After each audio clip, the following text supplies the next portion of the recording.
സംസാരിക്കുന്നുണ്ട്. അറിയാലോ, കഴിഞ്ഞ കുറച്ച് കാലമായിട്ട് കൃഷ്ണകുമാറിന്റെ ഫാമിലി എയറിലാണ്. ഇതാണ് പുള്ളി. അങ്ങനെയൊന്നുമില്ല, ടൈം പാസ്.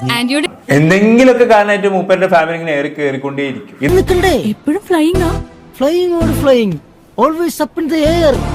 ഇപ്പോ വേറൊരു വിഷയം നടക്കുന്നുണ്ട് വീട്ടില്. അബദ്ധങ്ങളുടെ ഒരു ഘോഷയാത്ര തന്നെയാണല്ലോ നിന്റെ ജീവിതം. ചിലപ്പോ നിങ്ങൾ കണ്ടു കാണും, കുടുംബം ഏറെ നിൽക്കുക. സ്വാഭാവികം. അയ്യോ അതെന്ത്? നിന്റെ കയ്യിലിരിപ്പതായിരുന്നല്ലോ. അത് ഞാൻ പറഞ്ഞു, ഇതിന് പ്രതികരിക്കല്ലേ എന്ന് പറയുന്ന ഒരു മോള് പ്രതികരിച്ചു പോയി. അപ്പോഴും ഞാൻ തെറ്റില്ല. ഇത്ര ഐക്യത്തോടും സന്തോഷത്തോടും കൂടി ജീവിക്കുന്ന ഒരു കുടുംബം ഈ നാട്ടിലില്ല കേട്ടോ. കാരണം എന്റെ മൂത്ത മോള് പ്രതികരിച്ചപ്പോ എന്റെ അടുത്ത് പലരും പറഞ്ഞു അത് ചെയ്യണ്ടായിരുന്നു. ഞാൻ പോത്തിനോടാണോ വേദം ഓതുന്നത്? ഞാൻ പറഞ്ഞു, ഒന്നാമത്തെ വയസ്സാണ്, ഞാൻ ചിലപ്പോ വീട്ടിൽ കയറി ചവിട്ടി ചുറ്റി കൂട്ടിയെന്നെ. നീ ഒന്നാമത്തെ വയസ്സാണ്, ഞാൻ ചിലപ്പോ വീട്ടിൽ കയറി ചവിട്ടി ചുറ്റി കൂട്ടിയെന്നെ. അങ്ങനെ പറ. അച്ഛന്റെ എല്ലാ മകൾ തന്തേക്കാൾ മോശം. തന്ത ഭയങ്കര കുഴപ്പമായിരുന്നു. അത് അച്ഛൻ ഇങ്ങനെ ചിന്തിച്ചില്ലെങ്കിലും മകൾ ഇതിനപ്പുറം ചിന്തിച്ചില്ലെങ്കിൽ അത്ഭുതമുള്ളൂ. നീ അപ്പൊ അങ്ങനെ ചെയ്തത് നന്നായി. ഇല്ലെങ്കിൽ ഈ കേസിൽ ഞാൻ ഒറ്റപ്പെട്ടു പോയനെ. എന്നാലുംല്ലേ, അന്ന് അച്ഛൻ പറഞ്ഞത് അഹാനെ കേട്ടിരുന്നെങ്കിൽ ഇന്ന് ഇങ്ങനെ ഒരു ഗതികേട് കുടുംബത്തിന് വരില്ലായിരുന്നു. എന്നെ കഷ്ടല്ലേ, കോമൺ സെൻസ് ഇല്ലാത്തിന്റെ കുഴപ്പേ. അല്ലെങ്കിൽ ബുദ്ധി പറഞ്ഞു കൊടുക്കാൻ അവൻ ആരെങ്കിലും വേണ്ടേ? മര്യാദയ്ക്ക് അച്ഛൻ പറഞ്ഞതും കേട്ട് മിണ്ടാതിരുന്നാ മതിയായിരുന്നു. ഇല്ലായിരുന്നെങ്കിൽ കുടുംബം ഇത്രയും നാർത്തില്ലായിരുന്നു.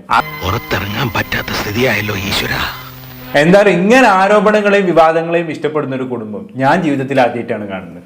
വേൾഡിൽ ഇതുപോലത്തെ ഒറ്റ പീസേ ഉള്ളൂ. ഇതുകൂടി തീർന്നാ വംശനാശം. ബാക്കി പറഞ്ഞാലും എന്റെ മോൾ ഇത്രയല്ലേ ചെയ്തുള്ളൂ. മാത്രമല്ല എന്റെ ഭാര്യയ്ക്കും സമാനമായിട്ട് നിങ്ങളുടെ മോള് തന്നെ പറയാമല്ലോ. എനിക്കതല്ല, തലക്കോളം കിറക്കഞ്ഞ മനുഷ്യന്മാർ ഇങ്ങനെ കാണിച്ചു കൊടുക്കും. കാരണം ഞാൻ ഭയങ്കര പ്രതികരണത്തിന്റെ ആളായിരുന്നു.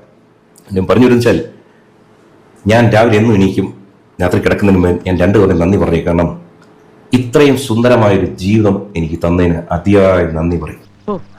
ഭയങ്കരം തന്നെ. എനിക്കറിയാൻ മേലാത്തോണ്ട് ചോദിക്കുക കുഞ്ഞെ, നിനക്ക് എങ്ങനെ സാധിക്കുന്നത്? എനിക്ക് ഒരൊത്തും പിടിയും കിട്ടുന്നില്ല നിന്റെ കാര്യത്തില്. എല്ലാം ഉണ്ട്, ഞാൻ നോക്കിക്കഴിഞ്ഞാൽ എല്ലാം ഉണ്ട്. എന്ത് ചെയ്യാം, ഹതഭാഗ്യരായവർക്ക് ദൈവം തലച്ചോറ് കൊടുത്തില്ല, അതിന്റെ പേരിൽ ബുദ്ധിയുമില്ല.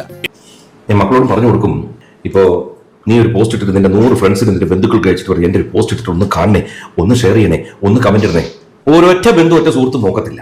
അതേസമയം നമ്മൾ ശത്രു എന്ന് പറയപ്പെടുന്നത്, എനിക്ക് ശത്രുവല്ല, അവരിത് നോക്കും. ദിയ കിട്ടി 19 16 സെക്കൻഡില് 1 22 26 ഇതിങ്ങോട്ട് കുറിച്ച് വെച്ചിട്ട് ഒരു 1000 പേർക്ക് ഷെയർ ഇടാ, അലക്കിക്കോ, അവളുടെ ഒരു മിസ്റ്റേക്ക് പറ്റിയിട്ടുണ്ട്. ഇതൊരു 1000 പേർക്ക് ഷെയർ 1000 10,000 ഇങ്ങനെയാണ് വൈറലാവുന്നത്. രൂപയ്ക്ക് വളരെ അത്യാവശ്യമുണ്ടല്ലേ? അതെങ്ങനെ മനസ്സിലായി? ഇത്തരം തട്ടിപ്പ് പാർട്ടീസിനെ കണ്ടാൽ എനിക്ക് പെട്ടെന്ന് മനസ്സിലാവും. പണമുണ്ടാക്കാൻ കണ്ടുപിടിച്ച വഴി കൊള്ളാം. ഇത്രയും പ്രൊഫഷണൽ ആയിട്ടുള്ള ഒരു അച്ഛനെ ഞാൻ ജീവിതത്തിൽ ആദ്യമായിട്ടാണ് കാണുന്നത്. 4 കോൺട്രവേഴ്സി ഉണ്ടാക്കി കുടുംബം താരേനും വേണ്ടിയില്ല, നമുക്ക് റീച്ച് മുഖ്യം പിടിക്കില്ലേ അല്ലേ കൃഷ്ണകുമാറേട്ടാ? എന്തൊരു തൊലിക്കട്ടി. അത് തനിക്ക് എപ്പോഴാണ് മനസ്സിലായത്? ഇപ്പോഴേ മനസ്സിലായുള്ളൂ. ടെസ്റ്റ് ചെയ്ത് ഇപ്പോഴാ. കാണ്ടാമൃഗം തോറ്റു പോകും.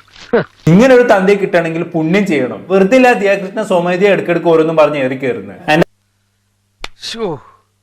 കഷ്ടം. ഇനി ഞാനിവിടെ നിന്ന് ഡയലോഗ് പറഞ്ഞ കരഞ്ഞു പോകും. ഉസ്മാനെ രക്ഷപ്പെട്ടു.